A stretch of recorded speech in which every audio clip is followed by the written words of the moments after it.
1 year later, the galaxy was unrecognizable. The Grand Assembly Hall on Nexus Prime still existed, but it was no longer the center of galactic government. The rigid rows of seats had been replaced by flowing spaces where representatives from hundreds of species worked together in ways that had once been impossible. Former Council Prime Vorthak stood at what used to be his podium, but he was no longer giving orders. Instead, he was learning. At 2,000 years old, he was discovering that there were still infinite possibilities he had never imagined. The Andromedan colonies report successful contact, announced Minju Kim, who served as humanity's ambassador of impossible things. She existed in 17 locations at once, coordinating projects across the galaxy while maintaining a cheerful presence wherever she was needed. Contact with what? Asked Vorthak. Other versions of themselves from parallel dimensions. Turns out there are infinite realities running alongside this one.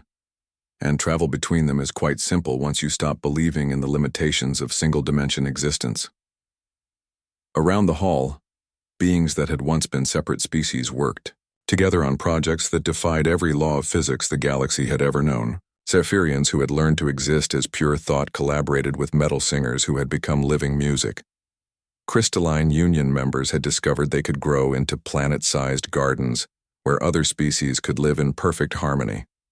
Status. Report on the Rigel expansion project, Vorthak asked. Proceeding ahead of schedule, replied Soyoung Choi, who had become the coordinator of galactic growth.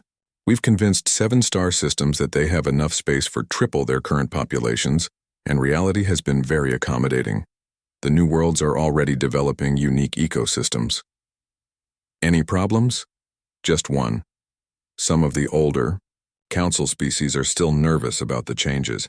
They keep asking if it's safe to live on planets that exist in multiple dimensions simultaneously. And you told them? That safety is a choice, not a condition. The planets are as safe as their inhabitants decide they want them to be. At the center of the hall, a holographic display showed the current status of galactic civilization. Where once there had been rigid borders between species territories, now there were fluid networks of cooperation. Trade routes had become streams of shared consciousness. Military fleets had transformed into exploration vessels that discovered new possibilities instead of conquering new worlds. Report from the Deep Space Exploration Division, Vorthak requested.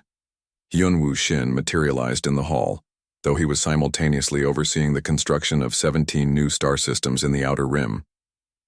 We've made contact with civilizations in 12 other galaxies. They're very interested in our approaches to consciousness expansion and reality modification. How are they reacting to our methods? About the same way you did initially. Fear, disbelief, accusations of impossibility. But they're coming around. The Spiral Galaxy Coalition has already requested a delegation to learn about voluntary evolution. And the species that want to remain unchanged? They're protected and respected exactly as we promised. We've created stable zones where the old physics still apply and traditional limitations are maintained. About 30% of galactic species have chosen to remain in those areas. Vorthak nodded.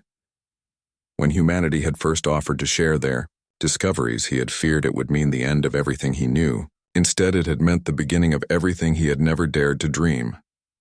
Personal update, if I may? Vorthak asked. Of course.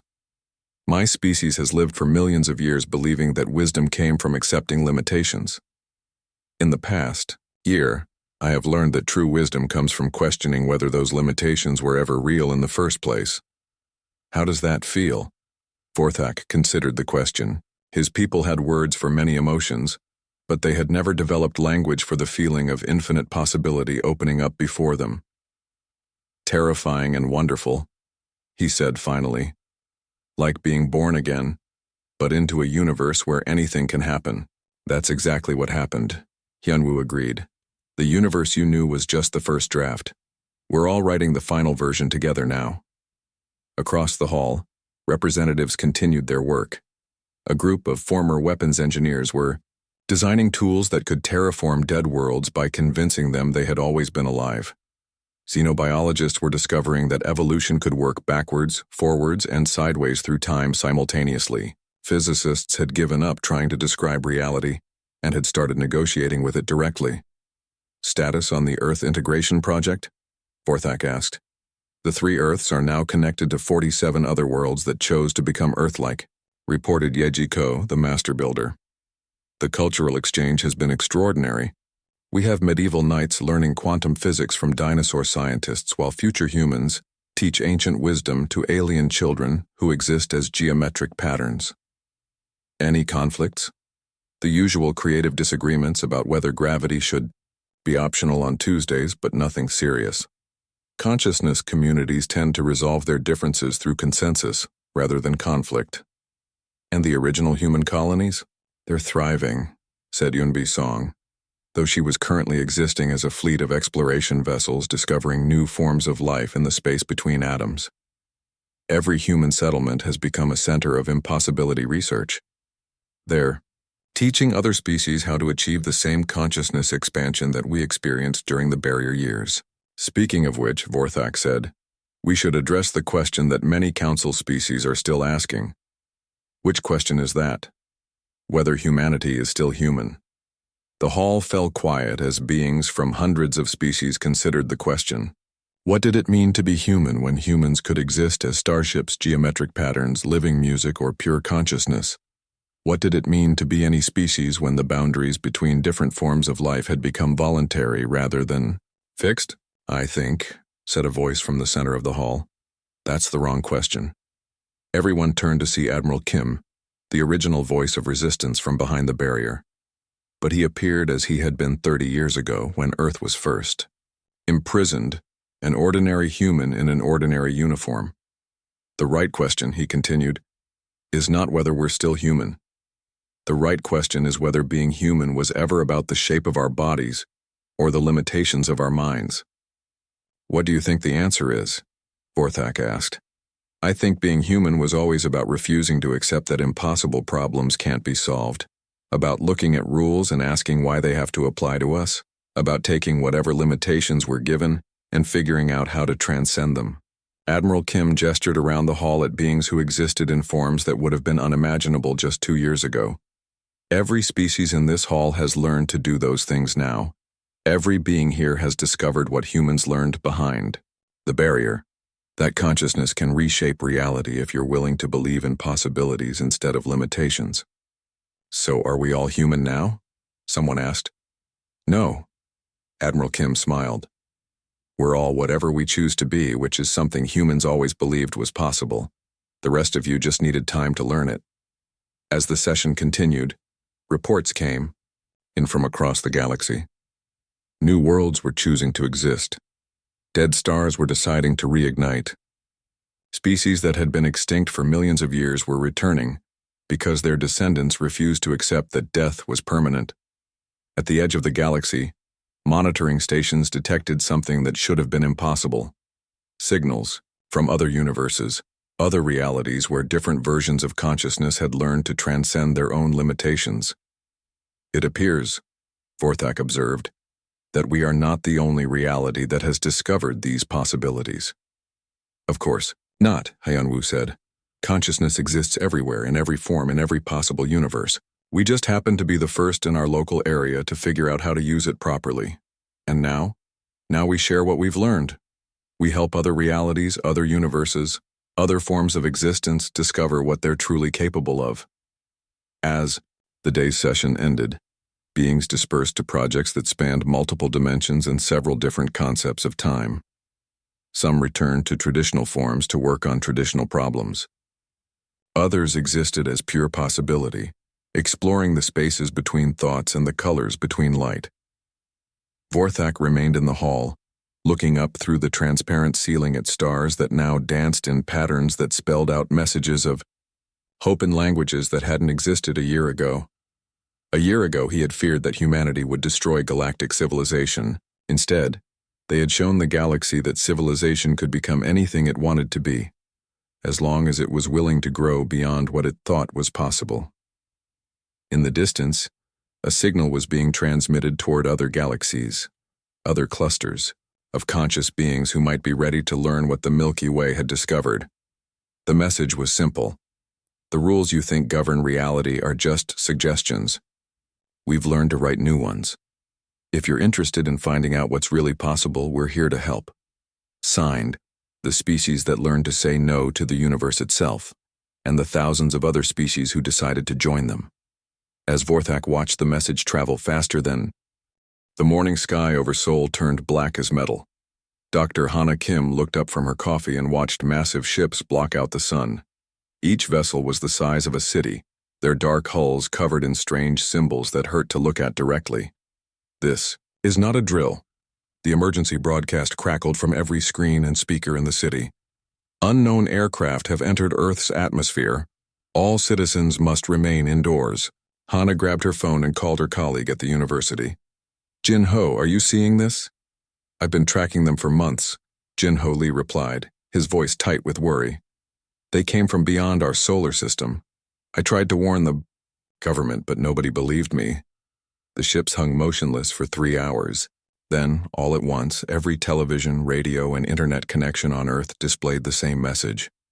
A creature appeared on screens worldwide. It looked almost human, but wrong in every way. Its skin was pale gray, its eyes were too large, and when it spoke, its voice sounded like grinding metal.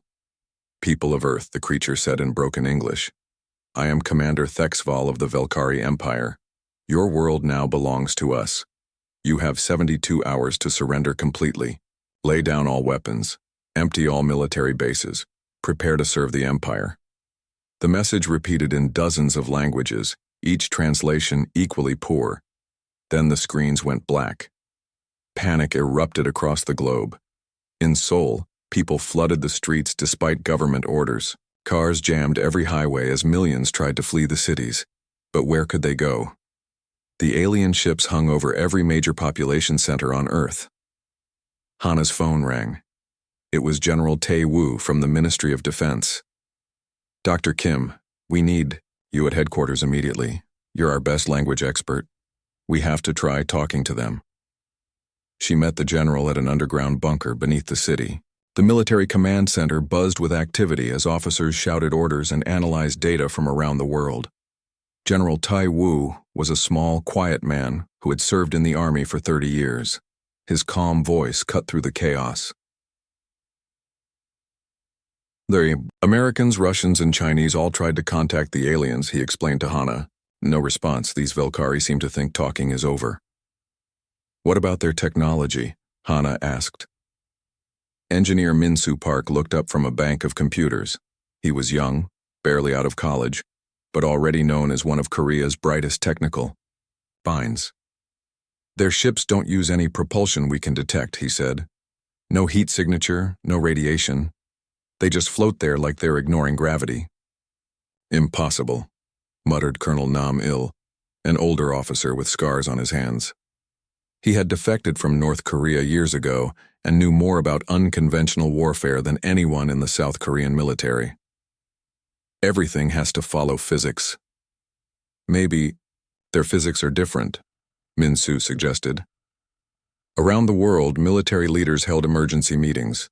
The President of the United States spoke with the leaders of Russia, China, India, and every other major power. For the first time in decades, old enemies worked together. But what could they do? Earth's most advanced fighter jets looked like toys next to the alien ships. In his small laboratory, Jin Ho Lee studied the data he had collected over the past months. He had been the first person on Earth to detect the alien fleet, using an experimental deep space monitoring system he had built in secret. The government had called him crazy when he reported strange signals from beyond Pluto. Now they were asking for his help. They're not trying to hide, he told the emergency council over video link. Their ships give off energy signatures we can detect, but they don't seem to care if we know they're coming. That suggests either supreme confidence or complete ignorance of human capabilities. Which do you think it is? Asked General Tae Woo. Jin Ho paused. Both. They're confident because they've done this before, but they don't understand humans at all. The 72-hour deadline felt like the longest and shortest time in human history. Governments around the world debated surrender. Some argued that resistance was pointless against such advanced technology. Others insisted that humanity should never kneel to invaders, no matter the odds. Captain So Young led a squadron of South Korea's most advanced fighter jets on patrol around Seoul.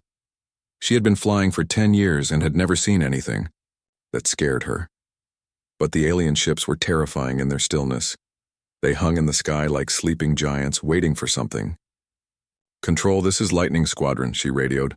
"The bogies haven't moved in 6 hours. No response to any radio contact. Should we approach?" "Negative, Lightning Leader," came the reply. "Maintain distance. We don't know what their weapons can do." As the deadline approached, civilian scientists worked frantically to understand the aliens.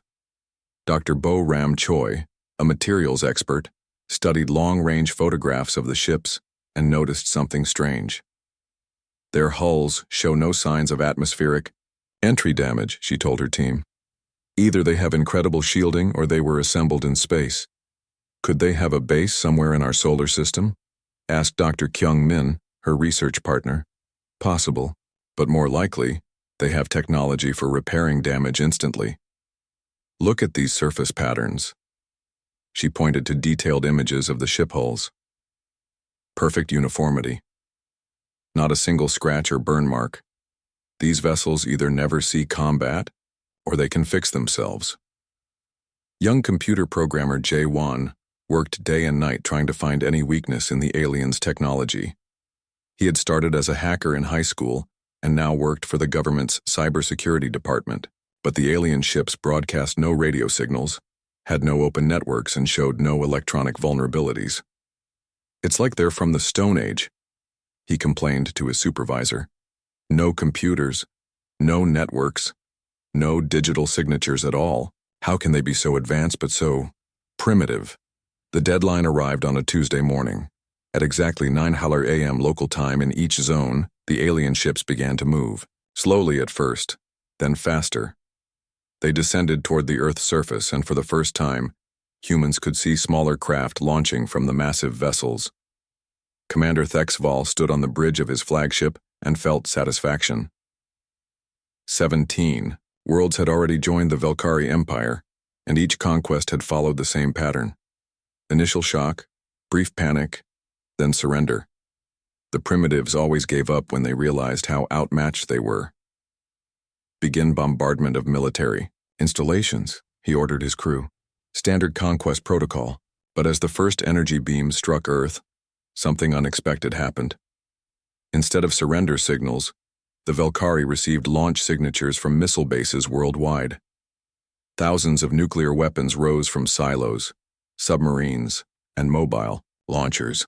Fighter jets scrambled from every military base on the planet. "Sir," reported his tactical officer, "they're fighting back." Thexval's large eyes narrowed. "Impossible. Their weapons cannot hurt us." He was right. Human missiles exploded, harmlessly against Velkari shields. Fighter jets were destroyed by energy beams before they could get close. The alien weapons were devastatingly effective, turning tanks into scrap metal and reducing military bases to craters.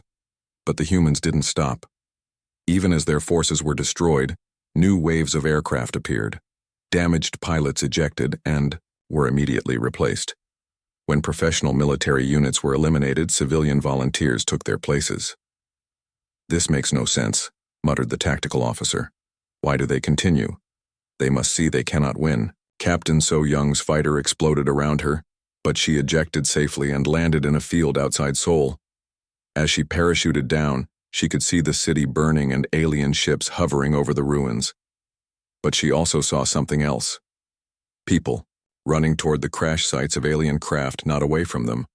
On the ground, General Tae-woo coordinated with military leaders worldwide. The first day of the invasion was a complete disaster for humanity. Thousands of soldiers had died, entire fleets had been destroyed, and major cities were in flames.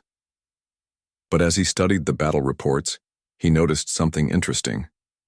"The aliens are fighting like they're following a script," he told his staff. "Same tactics, same targeting priorities, same responses to our attacks." Colonel Nam-il nodded grimly, like they've done this many times before. "Exactly, which means they might not know how to adapt when the script doesn't work." As the first day of invasion ended, both sides learned important lessons. The Valkyrie discovered that humans were stubborn in ways they had never encountered.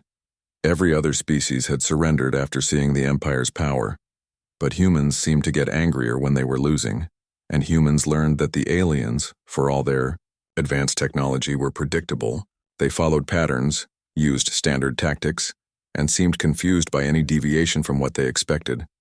The war was just beginning, and neither side knew that Earth's greatest weapon wasn't any technology or strategy. It was humanity's ability to learn, adapt, and refuse to accept defeat. The Valkyrie had conquered 17 worlds using the same methods, but Earth would be different. 3 weeks after the invasion began, Captain So Young stood in a makeshift briefing room carved out of a subway tunnel beneath Seoul. The underground had become humanity's new command center after the aliens destroyed most surface military bases. "We've lost 60% of our aircraft," General Tae-woo announced to the gathered officers. His uniform was dirty and torn, but his voice remained steady. "But we've learned something important. Their shields have weaknesses." So Young stepped forward. She had been shot down twice since the invasion started, but each time she had learned something new. "When I fired missiles at the alien ships, I noticed the shield energy flickers just before impact. It's like the shields need a split second to adjust to incoming threats." Dr. Kyung Min, the materials scientist, had joined the military briefings after her university was destroyed. "I've been studying the debris from crashed alien fighters," she said, holding up a twisted piece of metal. "Their technology is advanced, but it's old. Really old. Some of these components show design patterns that haven't changed in centuries." "What does that mean?" asked Colonel Namil. "It means they stopped innovating a long time ago," Dr. Kyung Min explained. "They've been using the same weapons, the same ships, the same tactics for so long that they've forgotten how to change." Meanwhile, in a hidden factory outside the city, engineer Min-Soo Park worked with a team of volunteers to modify human weapons. They couldn't match alien technology, but they could try to exploit what they had learned about Valkyrie weaknesses. "The shield frequency is consistent across all their ships," he explained to his team. "If we can match that frequency exactly, our weapons might pass right through." It was a desperate theory, but desperate times called for desperate measures. Min-Soo worked for 3 days straight, converting car parts, electronics, and scrap metal into a device he hoped would work. Above ground, the Valkyrie continued their systematic conquest. Commander Thexaval was pleased with the progress, though annoyed by continued resistance. On other worlds, the local populations had given up after the first week of bombardment. Humans seemed to have no sense of when they were beaten. "Sir," reported his communications officer, "we're receiving multiple surrender offers from human governments." "Excellent," Thexaval replied. "Accept them all." But when Valkyrie forces arrived to accept the surrenders, they found empty buildings. The humans had used fake surrender signals to lure alien ships into traps. In London, Valkyrie troops landed at Parliament only to find the building rigged with explosives. In Washington, alien forces walked into the White House and discovered it had been evacuated months ago. "They're wasting our time with deception," complained the tactical officer. "Let them play games," Thexval said dismissively. "It only delays the inevitable." But the delays were adding up. The Valkyrie had expected to control Earth within 2 weeks. Now, a month later, human resistance was actually growing stronger. Worse, reports were coming in from other worlds in the Empire. Some conquered species were asking questions about the war on Earth. In the ruins of Tokyo, young hacker Jae-won had found something incredible. A damaged Valkyrie fighter had crashed near his hiding place, and its computer systems were still partially functional. Unlike human computers, which had layers of security and encryption, the alien systems seemed to assume that nobody would ever try to break into them. "Their networks are completely open," he reported to the resistance leaders over a secure radio channel. "No passwords, no encryption, no security at all. It's like they've never heard of computer crime." "Can you access their main systems?" asked Dr. Hana Kim, who had become Earth's chief intelligence coordinator. "Already working on it," Jae-won replied, his fingers flying over a keyboard he had cobbled together from salvaged parts. "And you're not going to believe what I'm finding." What he found changed everything. The Velkari military databases contained detailed records of their previous conquests, 17 different worlds, all conquered using identical tactics. The aliens had a step-by-step manual for planetary invasion, and they followed it exactly every single time. They're not warriors, Dr. Hana Kim realized as she read Jae-won's intelligence reports. They're bureaucrats with weapons. They've turned conquest into a routine administrative procedure. This discovery spread through the human resistance networks like wildfire. If the aliens always followed the same pattern, humans could predict their moves. Colonel Nam-il immediately began developing countermeasures for each step of the Velkari conquest manual. According to their own records, he explained to a gathering of resistance leaders, they should be entering Phase 4 of their invasion plan. That means systematic elimination of population centers starting with the largest cities. So we evacuate the cities, suggested General Tae-woo. Better than that, Nam-il smiled grimly. We turn their predictability against them. The plan was audacious and desperate. Instead of defending the cities, humans would abandon them completely and turn them into traps. When the aliens arrived to complete Phase 4, they would find empty buildings rigged with explosives, streets filled with improvised mines, and no civilians to terrorize. Meanwhile, the real population would be hidden in underground shelters, mountain caves, and rural areas where Velkari sensors had trouble detecting them. The aliens would waste time and resources attacking empty targets while humans rebuilt their military in secret. Dr. Bo Ram Choi had spent weeks studying captured alien weapons, and she finally made a breakthrough. Their energy weapons work by exciting molecules in the target material, she explained to Min-Soo Park and his engineering team. But if we coat our vehicles with a material that doesn't respond to their frequency, we might be able to build armor that works. The material she had discovered was common earth clay, treated with industrial chemicals and baked at high temperatures. It wasn't perfect, but vehicles coated with her ceramic armor could survive several hits from Velkari weapons instead of being destroyed instantly. It's not much, she admitted, but it gives our people a fighting chance. Lieutenant Sang-ho had been leading reconnaissance missions against alien ground forces, and he had noticed something important about Velkari military behavior. They always attack in the same formations, he reported. 3 groups of 5 soldiers, each always approaching from the same angles, always using the same cover positions. Always the same? Asked General Tae-woo. Every single time. I've watched them assault 15 different positions, and they use identical tactics for every attack. They don't adapt to terrain, they don't respond to changing conditions, they just follow their manual. This inflexibility became a major weakness. Human forces began setting traps specifically designed for Velkari attack patterns. When alien troops followed their standard approach routes, they walked into carefully prepared ambushes. But the real breakthrough came when Min-Soo Park's frequency weapon finally worked. His team had built a crude device using salvaged electronics and ceramic components from Dr. Bo Ram Choi's research. When they tested it against a captured Velkari shield generator, the energy beam passed right through the shield as if it wasn't there. It works, Min-Soo shouted, dancing around the makeshift laboratory. The frequency match is perfect. Within days, human engineers around the world were building similar devices. They weren't as powerful as true Velkari weapons, but they could penetrate alien shields. For the first time since the invasion began, humans had weapons that could actually hurt their enemies. Captain. So Young led the first squadron equipped with the new weapons. Her heart pounded as she approached a Velkari patrol ship over the ruins of Seoul. According to the tactical plan, she would fire 1 shot to test the shield penetration, then retreat if it didn't work. She squeezed the trigger and watched her energy beam slice through the alien shield like it wasn't there.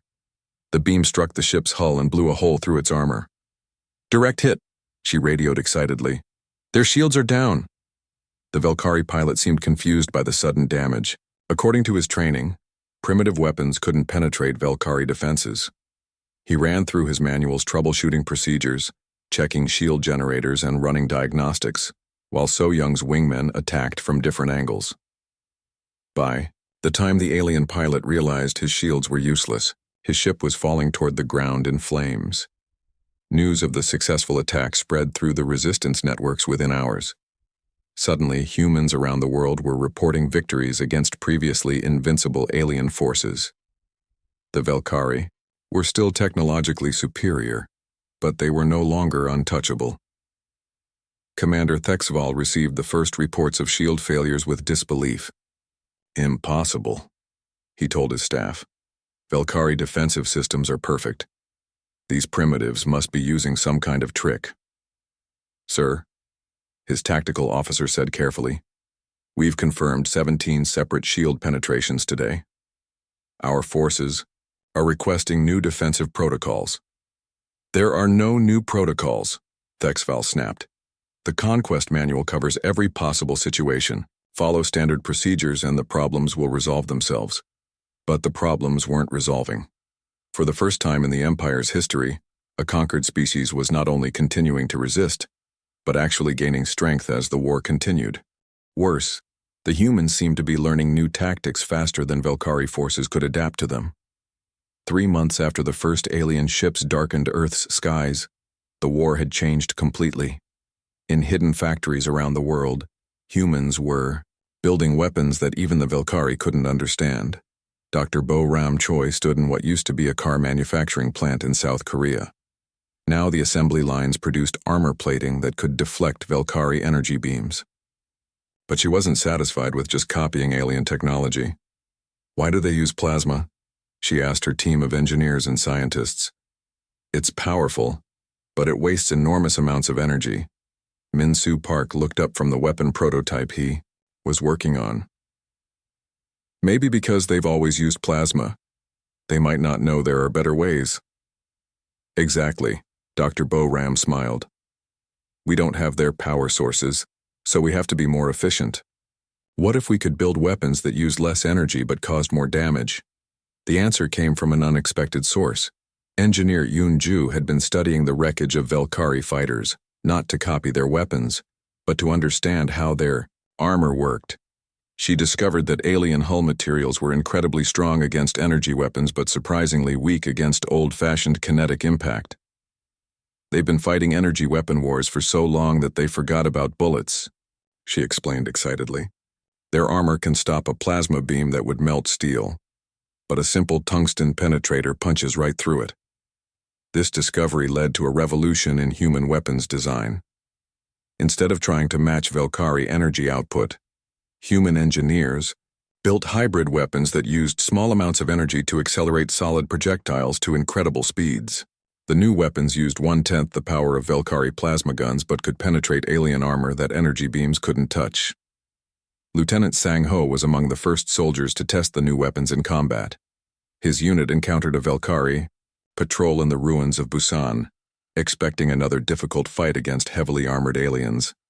Instead, the new kinetic weapons tore through Velkari armor like paper. Target down, he radioed in amazement. One shot, complete penetration. The Velkari soldiers seemed confused by the solid projectiles. Their armor's energy-absorbing systems were useless against chunks of metal moving at hypersonic speeds. For the first time since the invasion began, human infantry had weapons that could reliably kill alien soldiers. But the bigger breakthrough came in space. Pilot Yu Jin had been selected for humanity's most dangerous mission, learning to fly, captured Velkari fighters. The aliens had lost dozens of small craft to human anti-air defenses, and engineers had managed to repair several of them. The controls are incredibly simple, Yu Jin reported after her first test flight. Almost primitive. It's like they were designed for people who don't really understand flying. That was exactly the case. The Velkari had been using the same fighter, designed for over 2 centuries. The controls were automated to prevent pilot error, but this also prevented pilots from making creative tactical decisions. Yu Jin, who had learned to fly on aircraft that required constant manual adjustment and split-second decision-making, found the alien fighters frustratingly limited, so she started modifying them. What if we disconnected the automation systems? She suggested to the engineering team. Let the pilot have full manual control. The modified fighter performed like nothing the Velkari had ever seen. It could change direction instantly, accelerate and decelerate in ways that violated every principle of Velkari flight doctrine, and execute maneuvers that their automated systems would never allow. When Yu Jin took the modified fighter into combat against a Velkari patrol, the enemy pilots couldn't understand what they were seeing. Their training and experience told them that fighters simply couldn't move the way Yu Jin's craft was moving. She shot down 3 Velkari fighters in 5 minutes, using tactics that their combat algorithms couldn't predict or counter. The surviving alien pilot retreated in confusion, reporting contact with an unknown type of human superweapon. Commander Thexval reviewed the battle reports with growing frustration. His forces continued to lose ground to human resistance, and the patterns made no sense according to Velkari military theory. "Sir," his intelligence officer reported, "human weapons technology appears to be advancing rapidly. They're using new designs we've never encountered before." "Impossible," Thexval replied. "Primitive species don't innovate during wartime. They're supposed to become more desperate and disorganized as we destroy their infrastructure." "Nevertheless, sir, our casualty rates are increasing. Some units are reporting that human weapons are more effective than our own." This was heresy, according to Velkari doctrine. The Empire's technology was superior by definition. If humans seemed to be winning, it must be due to some temporary advantage that would fade once proper procedures were followed. "Double the bombardment of human industrial centers," Thexval ordered. "Destroy their ability to produce weapons." But the bombardment revealed another human adaptation that the Velkari hadn't expected. Instead of concentrating manufacturing in large, easily targeted factories, humans had scattered production across thousands of small facilities. Garage workshops, basement laboratories, and rural barns were all producing advanced weapons using designs shared instantly across global communications networks. Dr. Wu Ram led the psychological warfare division that had been studying Velkari behavior patterns. His team had made a disturbing discovery about alien society. "They don't improvise," he explained to the resistance leadership. "Ever. We've monitored their communications for months, and every decision is made by consulting their procedural manuals. When they encounter a situation not covered by the manual, they become paralyzed. Can we exploit that?" asked General Tae-woo. "Already working on it," Dr. Wu Ram smiled. "We're going to give them problems their manuals can't solve." The psychological warfare campaign began with simple deception. Human forces started using tactics that made no sense according to Velkari military theory. Instead of retreating when outnumbered, human units would sometimes advance aggressively. Instead of defending strategic positions, they would sometimes abandon them for no apparent reason. Each non-standard action forced Velkari commanders to consult their manuals, slowing their decision-making and creating opportunities for human forces to exploit. But the real breakthrough in psychological warfare came when intelligence officer Do Hyun discovered that Velkari society had never experienced military failure. Their entire cultural identity was based on the assumption that the Empire always won. What happens to their morale when they start losing consistently? Do Hyun wondered. The answer was dramatic. Velkari soldiers began showing signs of what humans would recognize as battle fatigue and post-traumatic stress. But alien military doctrine had no procedures for dealing with psychological casualties, because such casualties weren't supposed to exist. Velkari units that had suffered defeats became increasingly hesitant and defensive. Some alien soldiers started exhibiting behavior that could only be described as fear, an emotion their species had nearly forgotten after centuries of easy victories. Meanwhile, human forces were gaining confidence and experience. Captain So Young now led a squadron of 12 pilots flying a mixture of captured and modified Velkari fighters alongside advanced human aircraft. Her unit had established air superiority over most of South Korea, something that would have been unthinkable 3 months earlier. "The aliens are getting predictable," she reported. "They're using the same defensive patterns over and over. It's like they're afraid to try new tactics." This predictability became a fatal weakness. Human tactical planners could anticipate Velkari responses and prepare counters in advance. What had begun as desperate improvisation was becoming systematic, outthinking of a technologically superior enemy. The tide truly turned when Commander Haywan successfully captured an intact Velkari command ship. The operation required months of planning and incredible luck, but the intelligence gained was priceless. The command ship's computers contained detailed information about the entire Velkari Empire. 17 conquered worlds, each controlled by small garrison forces that relied on the local populations being too intimidated to rebel. The Empire's strength was largely an illusion based on reputation rather than actual military power. They're spread incredibly thin, Haiwan reported to the Global Resistance Council. Most of their fleet is here at Earth. If we could somehow defeat them here, the rest of the Empire would be vulnerable. But more importantly, the captured data revealed that news of the war on Earth was spreading throughout Velkari space. Other conquered species were learning that the Empire could be fought and defeated. Some were beginning to ask dangerous questions about their own submission. The Velkari faced a crisis they had never imagined. For the first time in centuries, subject species were refusing to accept imperial authority. Rebellions were breaking out on worlds that had been peacefully conquered decades ago. Emperor Vecthron, supreme ruler of the Velkari Empire, received the reports with growing alarm. The conquest of Earth was supposed to have been completed months ago. Instead, it had become a prolonged war that was destabilizing the entire empire. "Recall the border fleets," he ordered his council. "We need additional forces to crush Tin." 6 months after the Velkari arrived, Admiral Sujin stood on the bridge of humanity's first true warship. The vessel had been a luxury cruise liner before the invasion, but human engineers had transformed it into something that would have amazed the original designers. The ship now carried weapons that could penetrate Velkari shields, armor that could deflect their energy beams, and most importantly, a crew trained in tactics the aliens had never encountered. Sujin looked out at the fleet surrounding her flagship. Dozens of converted civilian vessels, captured alien fighters, and the first generation of pure human warships built from scratch using stolen Velkari technology. "All ships report ready for launch," her communications officer announced. Sujin nodded.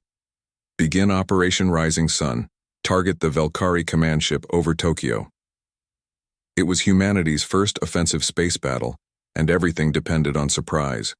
For 6 months, humans had fought defensively, reacting to Velkari attacks. Now they were taking the initiative.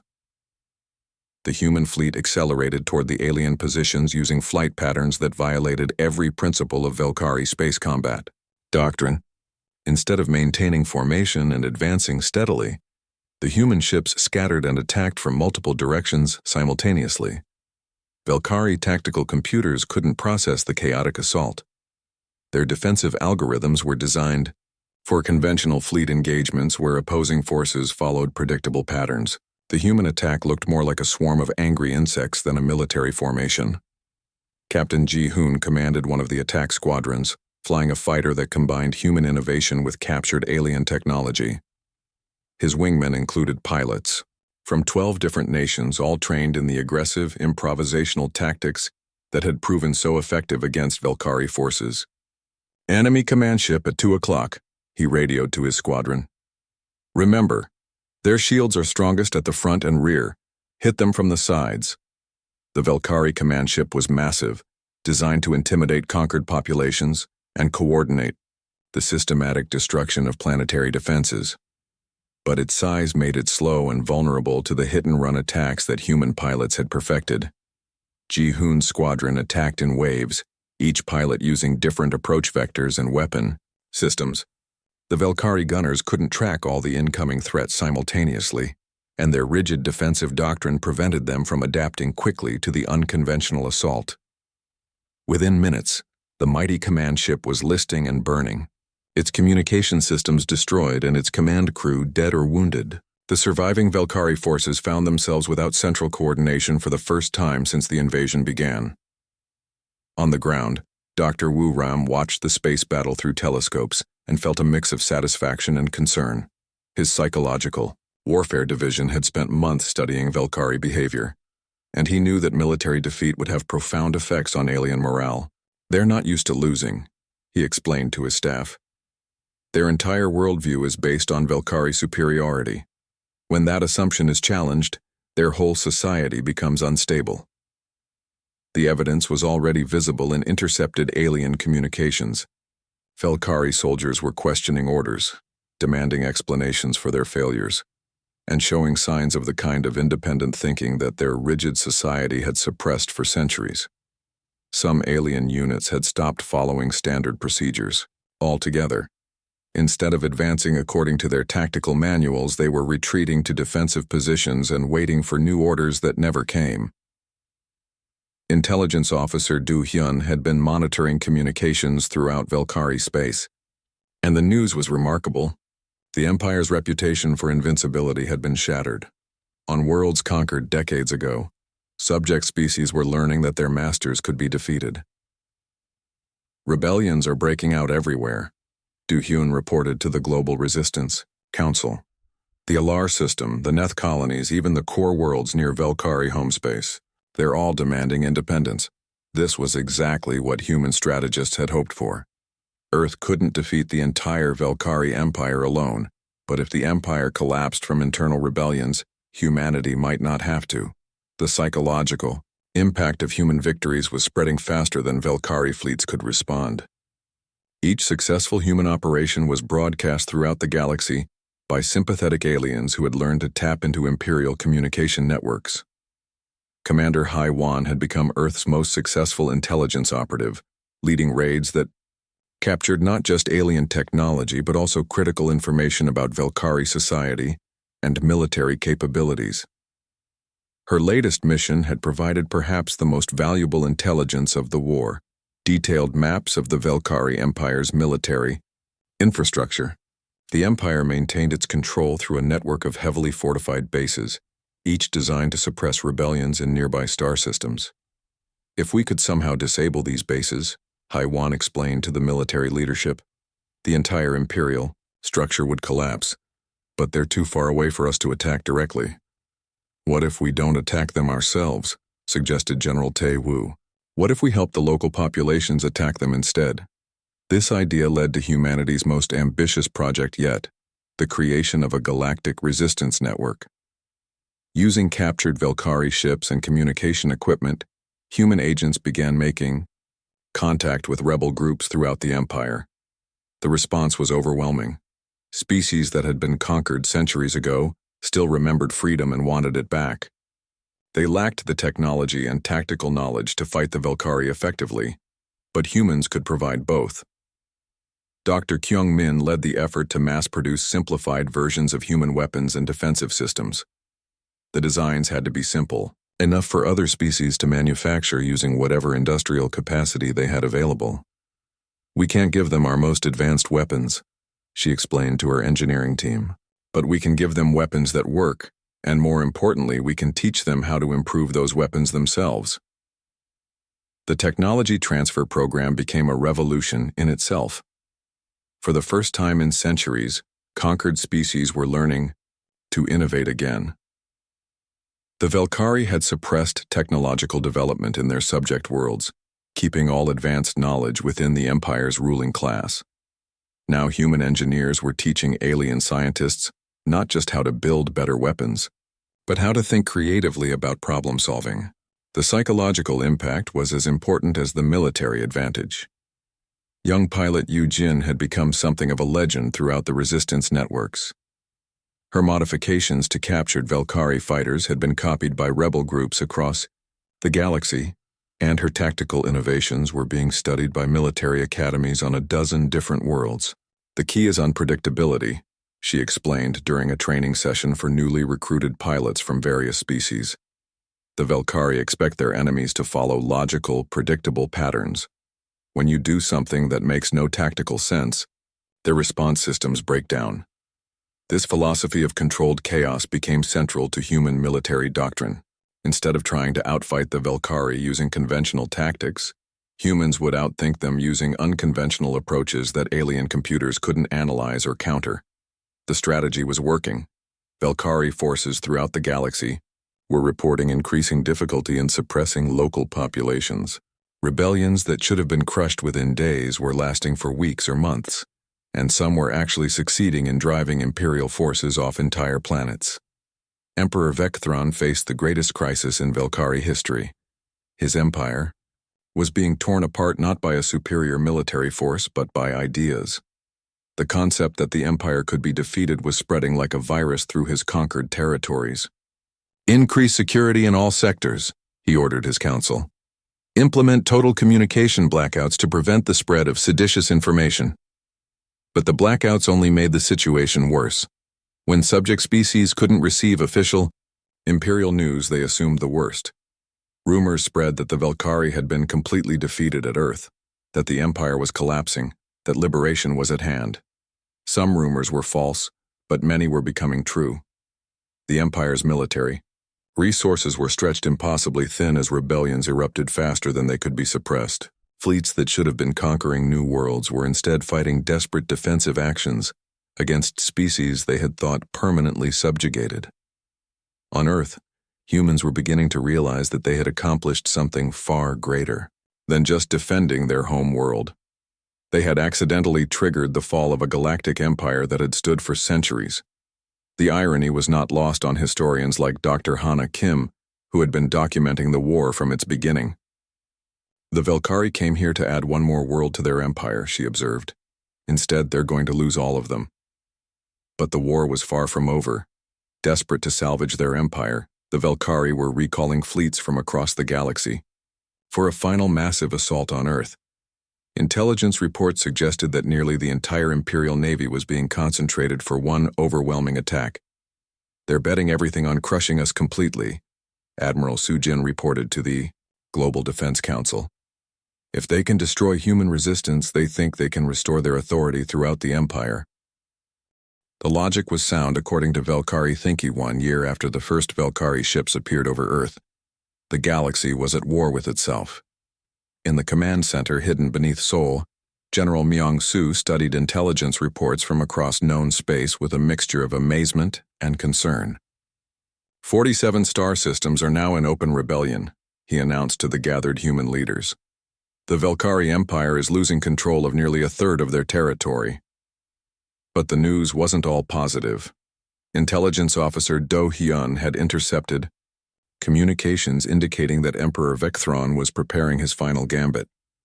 Every available Velkari ship is being recalled to Earth's solar system, she reported grimly. Our estimates suggest they're assembling a fleet of over 3,000 vessels. The human resistance had never faced numbers like these. At their strongest, they could field perhaps 200 ships, most of them converted civilian craft with improvised weapons. The final battle would be the most lopsided engagement in military history. We can't win a straight fight, Admiral Sujin admitted, but we don't have to. Our job isn't to destroy their fleet. Our job is to keep the rebellion alive long enough for the Empire to collapse completely. This strategic insight had come from Dr. Soo Jung, who had spent months analyzing the pattern of rebellions throughout Velkari space. She had discovered that successful uprisings followed a predictable timeline: initial spark, rapid spread, Velkari counterattack, and then either collapse or breakthrough to permanent independence. The rebellions are reaching the breakthrough phase, she explained. If we can hold out for another few months, several systems will achieve permanent independence. Once that happens, the psychological impact will make the Empire's collapse inevitable. The key was communication. Dr. Soo-jung had helped establish a galaxy-wide network that allowed rebel groups to coordinate their activities and share tactical information. For the first time in Velkari history, their enemies could think and act collectively. On the former Velkari world of Alar Prime, the local population had successfully driven out their Imperial garrison using human-designed weapons and tactics. The victory had required 6 months of careful preparation and brutal fighting, but it proved that the Empire could be defeated even on their own established territories. Captain Hai Wan had been instrumental in the Alar liberation, leading a small team of human advisors who taught the locals everything they had learned about fighting Velkari forces. The experience had been educational for both sides. The Alar are natural warriors, Hai Wan reported back to Earth, but they'd been suppressed for so long that they'd forgotten how to fight. Once they remembered, they were incredibly effective. More importantly, The Alar victory had provided the rebels with their first major industrial base outside Earth's solar system. The planet's factories were now producing simplified human weapons and distributing them to resistance movements throughout the local sector. But the Velkari were learning too. Commander Thexval had been replaced by a younger, more flexible officer named Kexmore, who had studied human tactics and was attempting to develop countermeasures. The primitives rely on unpredictability, Kexmore explained to his staff. But unpredictability itself is predictable. They will always choose the option that seems most irrational. We can use this against them. The new Velkari tactics were more effective than their previous rigid approaches, but they still suffered from a fundamental limitation. They were designed by committee and had to be approved through multiple levels of bureaucracy before implementation. By the time new orders reached field commanders, human forces had usually moved on to entirely different strategies. Engineer Yoon Ju had been working on humanity's most ambitious project, the construction of a true human warship designed from scratch rather than converted from civilian vessels. The new ship incorporated every lesson learned from a year of fighting and represented the peak of human military technology. She's not as big as a Velkari battleship, Yoon-ju explained proudly. But she's faster, more maneuverable, and her weapons can penetrate any shield the aliens have. More importantly, she was designed for rapid adaptation. We can modify her systems in hours instead of months. The ship was named Defiance, and she became the flagship of humanity's final stand. Admiral Sujin transferred her command to the new vessel just days before the Velkari Grand Fleet arrived in Earth's solar system. The enemy force was truly massive. 3,000 ships of various sizes, from small fighters to enormous dreadnoughts that could destroy cities with single volleys. It was the largest military fleet ever assembled in galactic history, representing the accumulated might of a centuries-old empire. Against this armada, humanity could field fewer than 300 vessels. The odds were 10 to 1, and that didn't account for the superior technology and training of Velkari forces. But humans had learned not to fight the battles their enemies wanted to fight. "We're not going to engage their main fleet," Admiral Sujin announced at the final strategy briefing. "We're going to make them chase us through the solar system while our allies finish their work elsewhere." The strategy was based on intelligence, gathered by young hacker Jae-won, who had discovered that the Velkari fleet concentration had left many border systems virtually undefended. Rebel forces throughout the galaxy were preparing coordinated strikes against undermanned Imperial installations. "If we can keep their attention focused on us for just a few more weeks," explained Dr. Su Jung, "the rebellions will reach critical mass. The Empire won't be able to reconquer all their lost territory, even if they destroy every human ship." The final battle began not with a massive fleet engagement, but with psychological warfare. Dr. Wu Ram had prepared a broadcast that would be transmitted throughout Velkari space on all communication frequencies. The message was simple but devastating. Detailed footage of successful rebel operations, interviews with liberated populations, and most damaging of all, captured Velkari officers admitting that the Empire was doomed.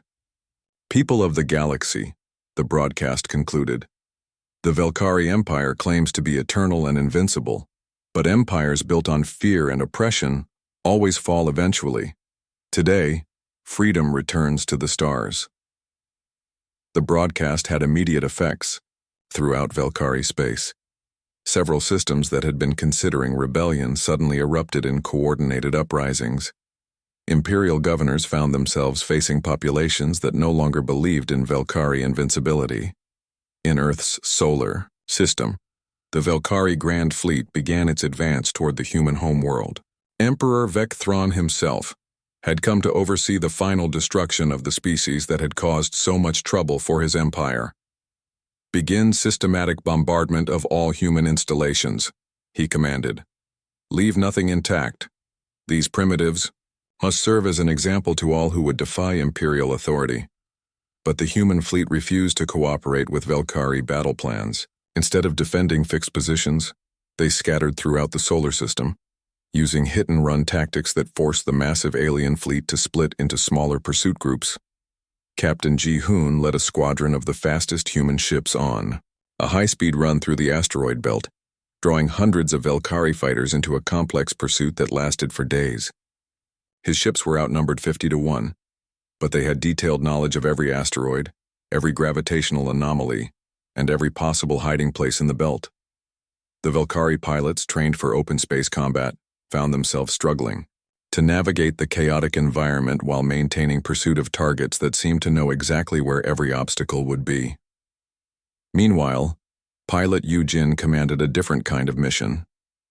Her squadron was equipped with the newest human stealth technology and tasked with infiltrating the Valkyrie fleet to cause maximum confusion and damage. "Remember," she radioed to her pilots, "we're not trying to destroy their entire fleet. We just need to disrupt their communications and coordination long enough for our allies to complete their missions." The stealth attacks were devastatingly effective. Human ships would appear without warning in the middle of Valkyrie formations, destroy command vessels or communication arrays, and disappear before the enemy could respond. Each successful strike forced the Valkyrie to divert resources to defensive screening, reducing the forces available for the main assault on Earth.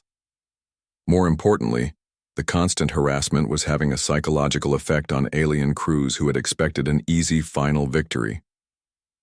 As the battle raged through the solar system, reports poured in from across the galaxy. The rebellions were succeeding beyond humanity's most optimistic projections. System after system was declaring independence from the Empire, and Valkyrie forces were proving unable to reconquer them. On the industrial world of Kethmar, local rebels had captured the planet's main weapons factory and were producing human-designed energy weapons for distribution throughout the sector. The Valkyrie garrison had been overwhelmed by workers who had spent decades building weapons for their oppressors. In the Neth colonies, an entire Valkyrie fleet had switched sides after their commander realized that the Empire was collapsing around them. The defecting ships were now carrying human tactical advisors to other systems where rebellions were still struggling against Imperial forces. Most dramatically, several core worlds within 50 light-years of the Oid